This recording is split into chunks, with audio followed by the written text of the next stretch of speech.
Banana Slam Jam.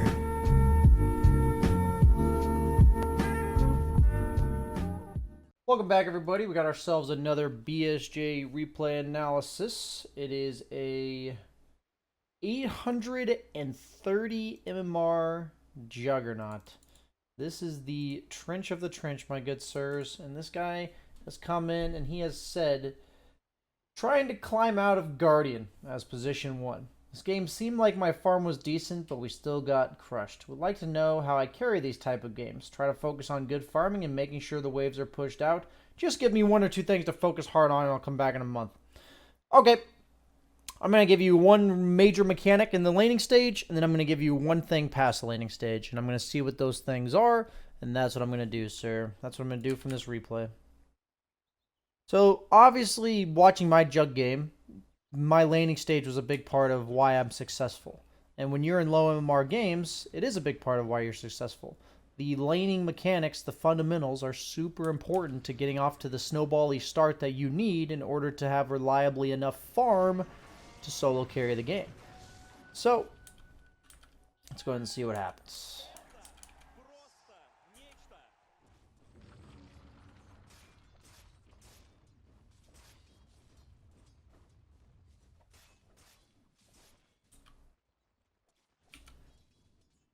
Laning mechanics are better than a 800 MMR player, that's for sure.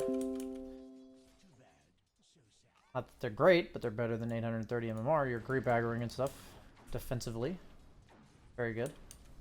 Denying that range creep is obviously important, but don't need to tell you that. If you're gonna drag creeps to your range, you definitely do it to get that deny. So you're doing what you need to do, but you're not capitalizing on it, something I've seen a decent amount.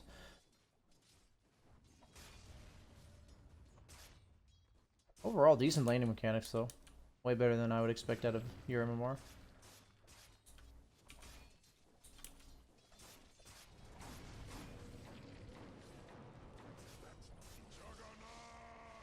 Okay. Missed a range creep for that, but I don't actually mind that.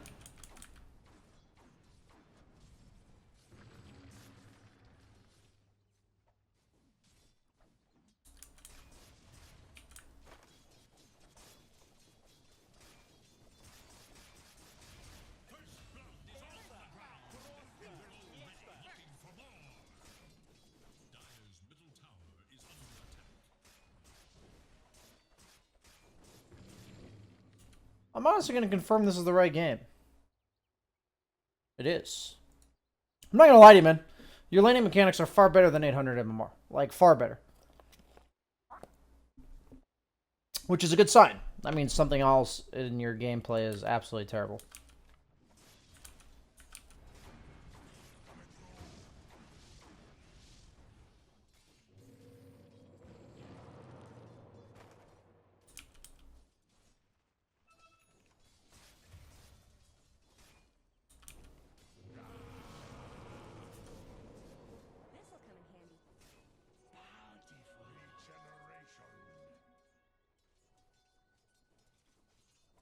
You're definitely missing a creep here or there, just by virtue of not even being close to it. I think you being passively back here, it's really important that you pull this camp. Like, you're just kind of sitting there doing nothing. So either you can test the creep wave, or you go pull the camp. It's really it's either or. So I'd say your choices to be aggressive have been reasonable, but I've never really seen you just hit the Underlord, I think is kind of my issue here.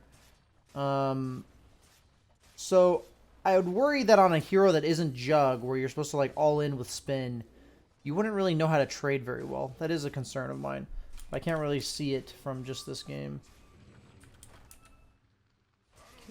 Okay, so that camp should have gotten pulled rather than farmed, but farming it is the next best option. So you just elect to leave. If you're planning to leave the lane like this, you need to buy treads and you need to tread switch. I have an entire video on phase versus treads on YouTube, and the way you're playing resembles treads, and you build phase. No clarities bought. Pretty similar story to a lot of players I'm seeing in your bracket. You do buy them now, so better late than never. You're kind of just giving up your lane So you're doing what I want you to do without the lane farm, but you do come back to the lane. So this is reasonable. These are above 800 average MMR farming patterns. That spin that you used instead of pulling the camp, that's why I harp on those spins, because you see your mana status right now, right? So it's like you want to look for spins that you could have afforded not to use, and I'd say that's the number one so far that I've seen. So you go back and level your W in order to heal back up. Not the best micro, but I don't need to tell you that.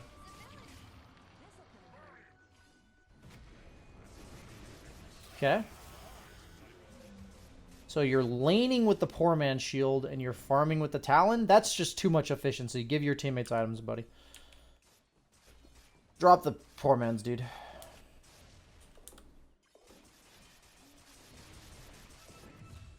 Okay, so you go for the Void Stone first.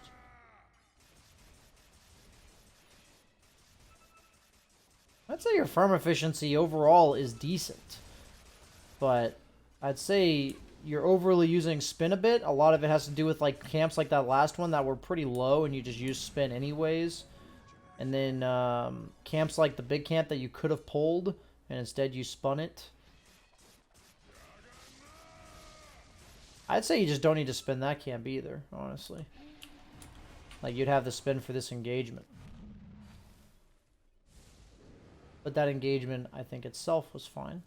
You rotated the top.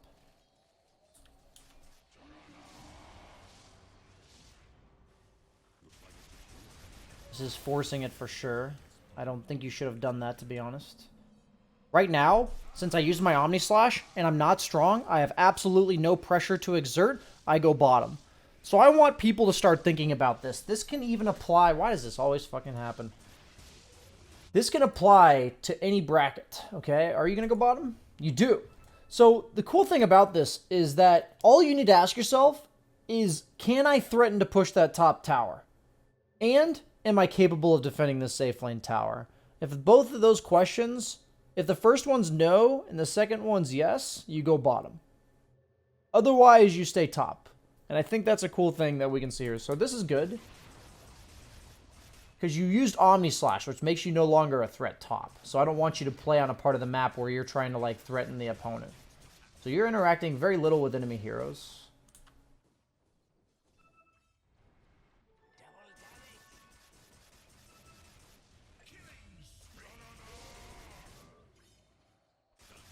I would say your overall efficiency in this game is pretty solid. And your farming patterns are pretty solid. Like, way above 800 MMR. Like, if you farmed with these patterns every game, you would win 800 MMR games more than 50%. And that's what I'm caring about, because I think teaching you much further just doesn't really work. Okay.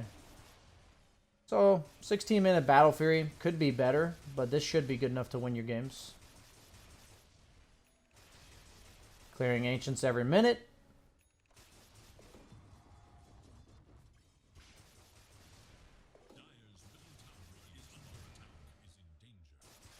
So here's where the problem comes in. You know what? Never mind. You've been clearing Ancients every minute. You're pushing out mid when you see people bottom. Actually, I'm fine with all of this. This is actually all okay. You only went bottom, I think, jungle, because your teammates were top and you didn't want to push the tower. Now you're going to push the tower. Healing ward positioning has been pretty bad. I feel like that shouldn't have worked, but I really don't care about how you execute the kills. That's kind of up to you. Like, if you missed that kill, it doesn't really matter. You wasted Omni. That's about it. Overall, your farm is pretty good, though.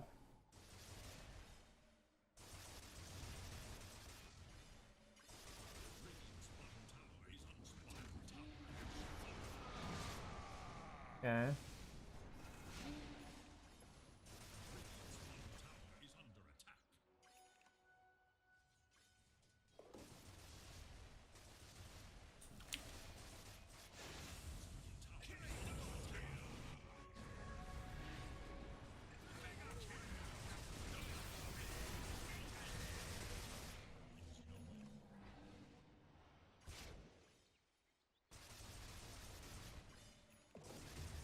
I'm not gonna lie to you, man. I don't know if you've been playing the game for a long time or you played another MOBA, but like based on what I'm watching, your kill attempts and like the way you execute engagements is not that great, but your farming patterns are like way above 800 MMR.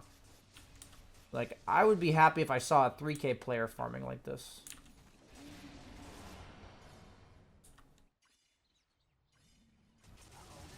You've cleared Ancients every single minute. You keep rotating between mid, top, and Ancients. You keep pushing out the lanes accordingly.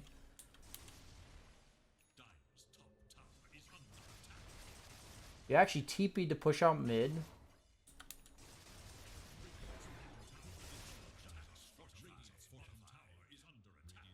I'm not getting enough information from you on the map, so while you're walking around the map in these times where you're kind of just going from lane to lane, you definitely need to focus on...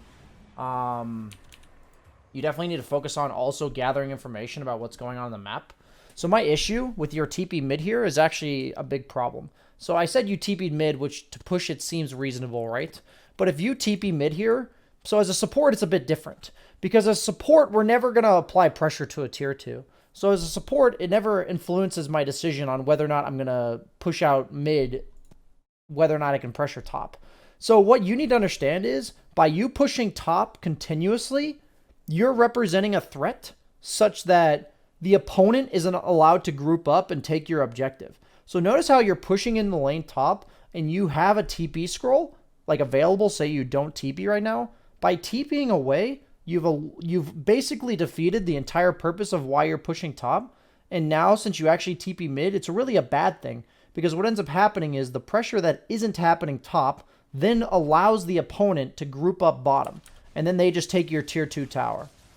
So I actually have an issue with this. Because look at the top lane. It's not enough as a carry to just be consuming the entire map. Yes, you have good farm. I think this farm should be good enough, to be honest with you. But you're not making literally any space. And I've talked about this 20 times over, guys. 20 times over. Stop randomly hitting mid tier 2. Stop it! All of you. It does nothing. Stop.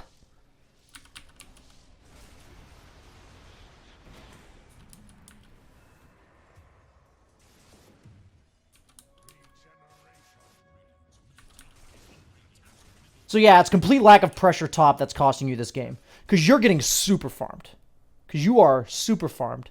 But you are making absolutely no space.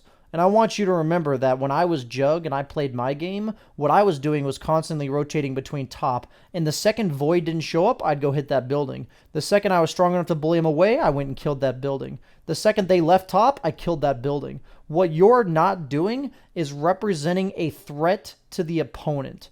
You are farming like crazy. I assume I'll see you and then everyone else in the game. That is exactly what I expect to see. I said this on an anti-mage replay, and I'll say it on yours. If this is the net worth distribution, that means you are not pressuring. That means you are farming efficiently, but you are not pressuring. You are farming like a pussy. That is what this means. That means you are taking way too much safe farm, and that means you need to play up on the map in comparison. This is because you are not creating any space for the rest of your team. And when you are very farmed like this, it is your job to be making them space. If you're pushing top, getting a tier 2 and getting that outpost top, that's a big deal. Even just getting the gold for your team, then threatening tier 3 because they have no BKB piercing stuns. You're constantly going to be able to prevent the opponent from doing what they're doing to your team right now. But nothing you're doing is allowing that to happen. See, like that should have been happening earlier before all of your tier 2s are gone. Suddenly the game gets super awkward for you because there's nothing for them to go for. So they're not left with the decision. They're just going to fuck with you now. There's no objectives that the opponent team needs other than maybe Roche, which means they're going to start playing top.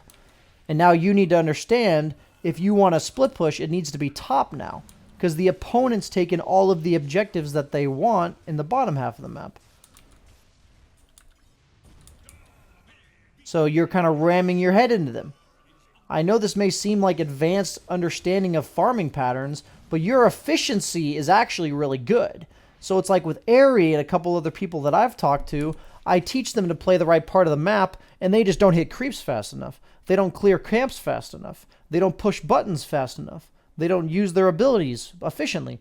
I don't have that problem with you. I actually have no issue with the way you've been pushing buttons and the way that you've consumed the creeps that you're hitting. The problem is you're hitting the wrong creeps. So I need you to know top is about pressure, bottom is about relieving pressure, and mid is also about relieving pressure, usually. So the reason why you push mid is usually so that you don't have to worry about the lanes, so that you can push top. So what I've seen this entire game is that you're not actually creating pressure, and I'll reemphasize that as many times as I have to. So by being in this location, I'm not telling you you're wrong, but you're choosing to fight the opponent. If you were playing bottom, that means you were trying to split push. All I need you to know is that's how it works. Jug is not really a 5-on-5er, unless his team is really strong. But Jug is more of a... if his team is strong, he's strong in a 5v5 because he enables them a lot. But he's not actually a good... Like, he'd rather be running into 1 or 2 heroes at a time. Notice what Weaver's doing to your team. That's what you're supposed to be doing to the other team. And it's actually too late at this point. But you're still super farmed. So you're going to go Ags. I would have gone Silver Edge. Helps you split push. It allows you to solo kill the Underlord because it's passive. So without mid and top pushed, this is a complete gamble. You have to push mid and top first. You can't just do this. This is a complete gamble unless mid and top are at their tier 2s. It is a complete gamble if you do that. Complete gamble. I hope you know that.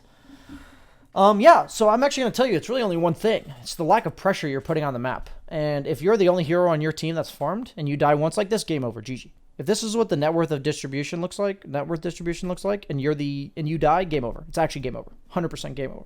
Like, one death, game over. And that's the problem, is you're not creating any pressure for your team. No one else on your team has any impact. So you're all the impact. So not only can they itemize, or can they play to shut you down, but they can also itemize to shut you down. They can basically just group up as 5, which negates a lot of your advantage of being one farmed hero.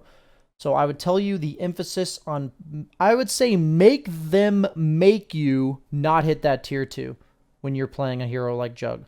Make them make you not hit that tier 2 top, because that lack of pressure lost you this game single-handedly. Hope you learned something. Thanks for signing up. Good luck, buddy.